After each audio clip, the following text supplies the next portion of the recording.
Chers amis, bonjour. Aujourd'hui, je vais vous parler d'un scandale international, d'un événement planétaire qui doit avoir lieu au Qatar. Si, effectivement, elle a lieu, la Coupe du Monde de football doit se dérouler du 20 novembre au 18 décembre 2022 au Qatar. Pour ma part, il est hors de question que je regarde un seul match de cette Coupe du Monde. Et j'espère que vous en ferez de même. D'ailleurs, plusieurs villes de France boycotteront cette Coupe du Monde, notamment Lille, Strasbourg, mais également Villeurbanne, Lyon, Château-Thierry dans l'Aisne, ou encore Rodez condamnent l'organisation de son mondial au Qatar. Et elles ont même décidé de ne pas installer d'écran géant et de fan zone pour cette occasion. Les conditions ne sont pas réunies pour que notre équipe de France se rende à cet événement. C'est un scandale sportif, un scandale écologique et un scandale social. Face à cette polémique sur les atteintes aux droits humains et les conséquences écologiques de l'organisation de cet événement dans l'Émirat. Et cela pour plusieurs raisons. La première d'entre elles sont que plusieurs stades ne seront peut-être pas réutilisés à l'issue de la Coupe du Monde. D'ailleurs, l'un d'entre eux, le Ras Aboud Aboud, est même la première structure qui sera intégralement démontée.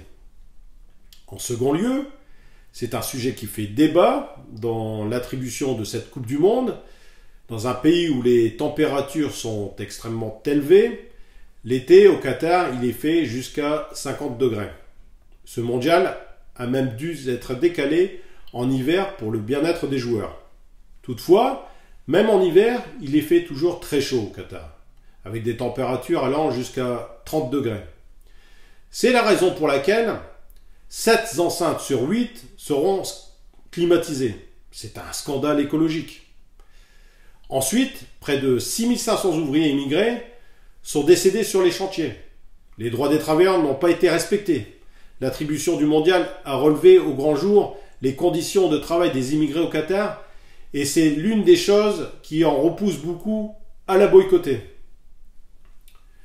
Enfin, la dernière raison qui pousse à la boycotter, ce sont les suspicions dans l'attribution et la corruption qui est tournée autour, qui fait l'objet d'une enquête en France pour corruption active et passive.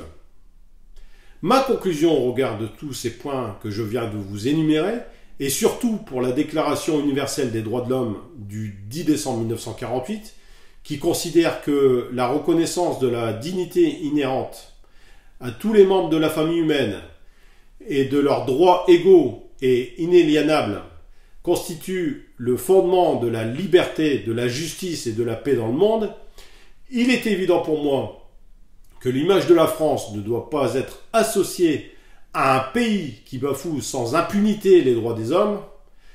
J'espère donc que vous boycotterez cette Coupe du Monde. J'espère entendre les élus locaux du Valenciennois et la députée qu'on n'entend pas non plus se manifester contre cette Coupe du Monde. Je vous remercie de votre attention et je vous dis à très vite. Merci, bonne semaine à tous.